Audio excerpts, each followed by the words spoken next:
Hello, everybody, and welcome back to another session.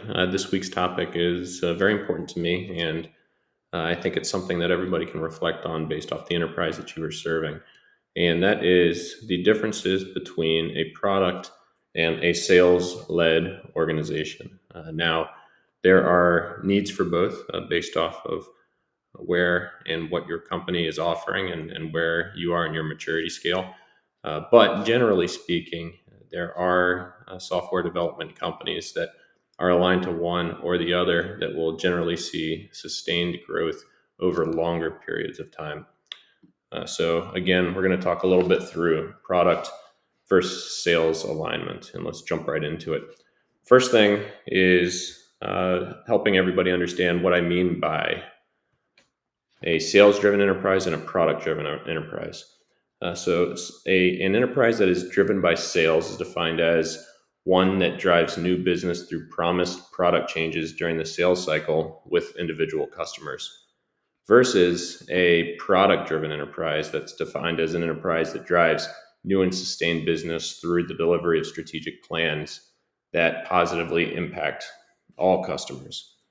Now, sales driven enterprises typically work when your company is new to market and you're focusing on establishing yourself as a player in the market and you're chasing singular large deals that will establish you in the market. Whereas a product driven enterprise is not focused on any one particular client, they're focused on developing a platform and a strategy that is sustainable and will be able to impact all clients and potential clients for longer periods of time. So, sales driven enterprises can be more tactical, whereas product driven enterprises can be much more strategic over longer periods of time. Now, much like a product life cycle, you also have the life cycle of an enterprise itself, and it's very closely uh, follows the product life cycle. So you have the introduction to the market, whether that's a product or a number of products and services. You have a growth period where you are achieving a bigger footprint in the marketplace itself.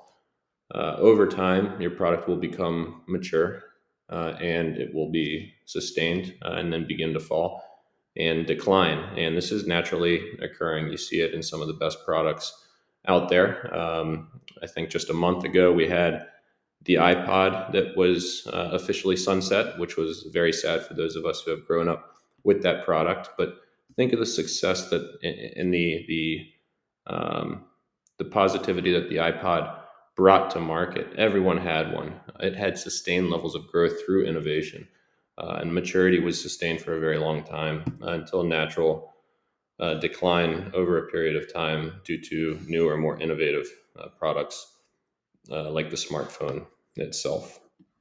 Now, the key to sustained levels of growth and maturity comes down to your ability to plan, execute, and adapt to the needs of an ever changing market. That's where we get into planning and execution, one that enables opportunity. In a sales driven enterprise, you will see executive sales leadership that will target very specific deals that will cause promises to be made that then have to be executed against by an engineering team.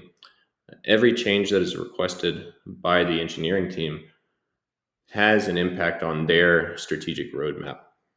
So, where you may be changing one very large deal, you may also be interrupting the strategy and execution of changes to production that may impact hundreds of clients and thousands of potential clients in the overall market as you're trying to attempt to position yourself against your competition.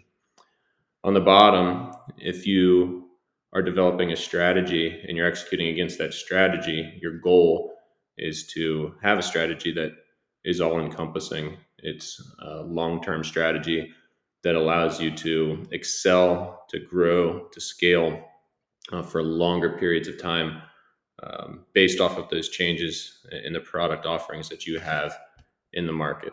So on the top, you'll see if you're exclusively sales driven, you're going after a very small targeted group.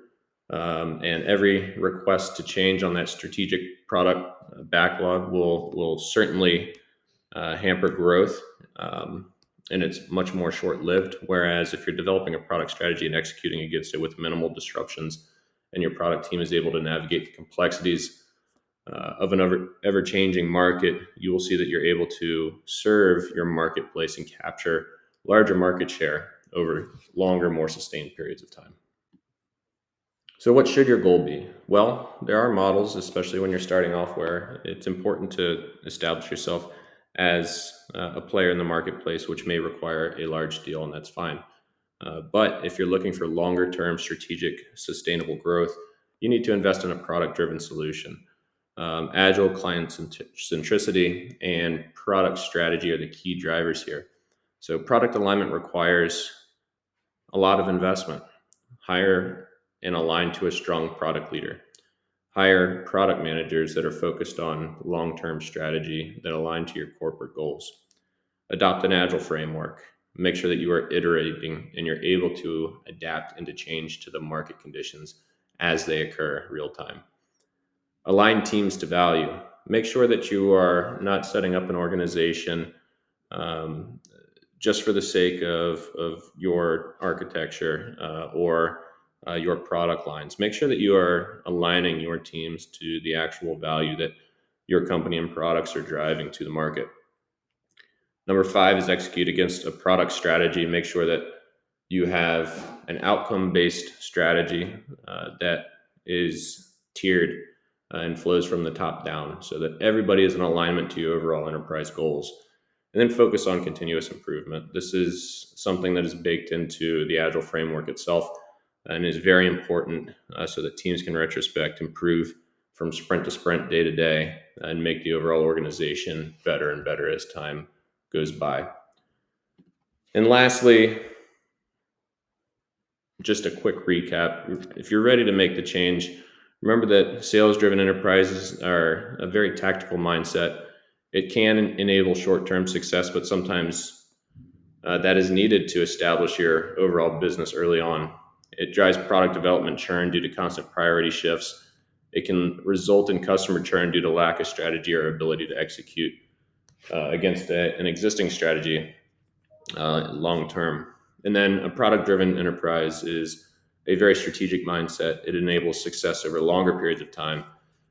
It reduces product development churn through execution of product strategy while limiting context switching amongst all of your teams. It maximizes growth opportunity and it maximizes our customer retention.